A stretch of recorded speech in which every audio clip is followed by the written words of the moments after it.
وَآيَةٌ لَهُمُ الْأَرْضُ الْمَيْتَةُ أَحْيَيْنَاهَا وَأَخْرَجْنَا مِنْهَا حَبًّا فَمِنْهُ يَأْكُلُونَ، اور ان کے لیے ایک نشانی خشک زمین ہے جس کو ہم نے زندہ کر دیا اور اس سے غلہ نکالا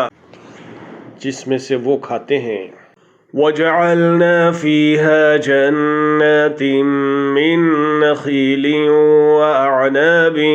وَفَجَّرْنَا فِيهَا مِنَ الْعُيُونِ، اور ہم نے اس میں کھجوروں کے اور انگور کے باغات پیدا کر دیے اور جن میں ہم نے چشمے بھی جاری کر دیے ہیں۔ لِيَأْكُلُوا مِن ثَمَرِهِ وَمَا عَمِلَتْهُ أَيْدِيهِمْ أَفَلَا يَشْكُرُونَ، تاکہ لوگ اس کے پھل کھائیں، اور اس کو ان کے ہاتھوں نے نہیں بنایا، پھر کیوں شکر گزاری نہیں کرتے۔ سبحان الذي خلق الأزواج كلها مما تنبت الأرض ومن أنفسهم ومما لا يعلمون، وہ پاک ذات ہے جس نے ہر چیز کے جوڑے پیدا کیے، خواہ وہ زمین کی اگائی ہوئی چیزیں ہوں،